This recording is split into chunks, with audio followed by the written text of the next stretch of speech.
नमस्ते, सलाम, Sat Shri Akal and hello. How are you बच्चों? आप लोग कैसे हैं? होप आप लोग बहुत अच्छे होंगे।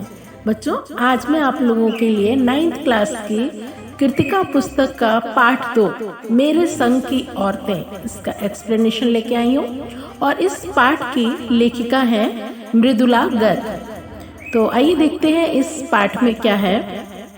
लेखिका द्वारा लिखा गया ये एक संस्मरणात्मक गद्य है। संस्मरणात्मक गद्य वो होता है जहाँ पर अपनी किसी भी याद को याद कर अपने संस्मरण को लिखा जाता है, जिसमें लेखिका ने अपने परिवार की औरतों जैसे अपनी नानी, अपनी माँ, अपनी 4 बहनें, इनके बारे में बताया है। और उन्होंने तत्कालीन घरेलू, आर्थिक, सामाजिक और शैक्षिक स्थिति से भी परिचित कराया है।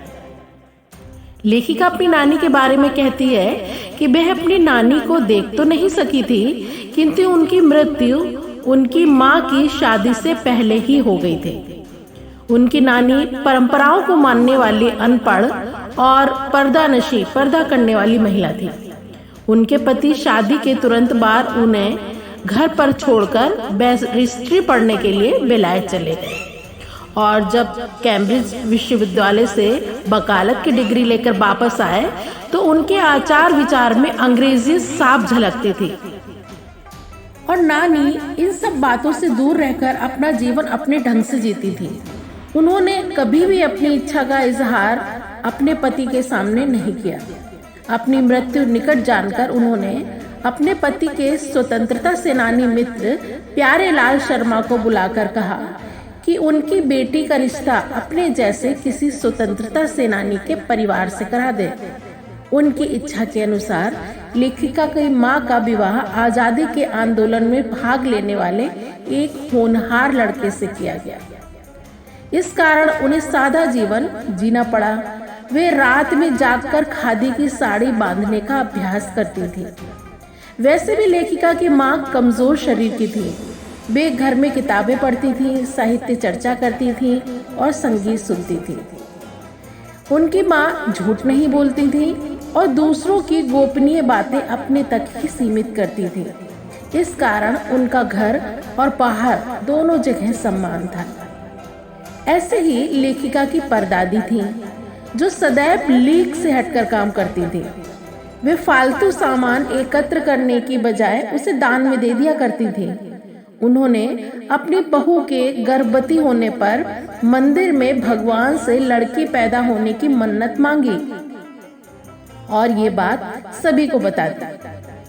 उनकी बार बार की मन्नत से भगवान ने अफरा तफरी में आके एक के बाद एक 5 कन्याएं उतार दी और बेटा केवल एक बार हवेली के मर्द किसी बारात में गए थे और औरतें रथ जगह कर रही थी।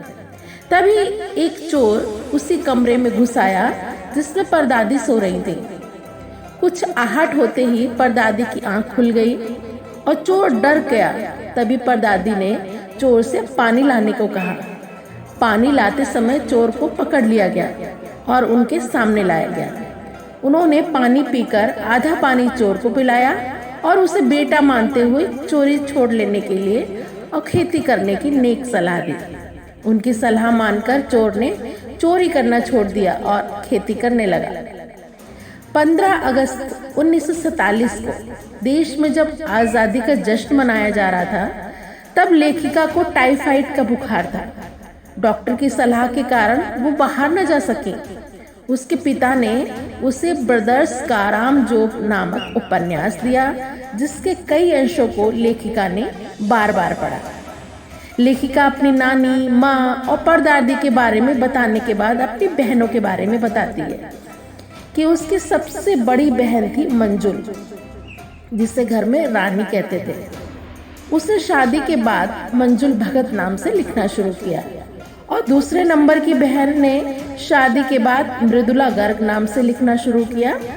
उसके बाद की 2 बहनें रेणु और चित्रा ये भी लेखन कार्य करने से बची रही। सबसे छोटी बहन अचला अंग्रेजी में लिखने लगी और छोटा भाई राजीव हिंदी में लिखने लगा। उनकी तीसरी बहन रेणु बीए नहीं करना चाहती थी, परंतु पिताजी और घर वालों का मन रखने के लिए उसने किसी तरह बीए कर लिया। उनकी बहन रेणु स्वयं कम और दूसरों को ज़्यादा पढ़ाती थी।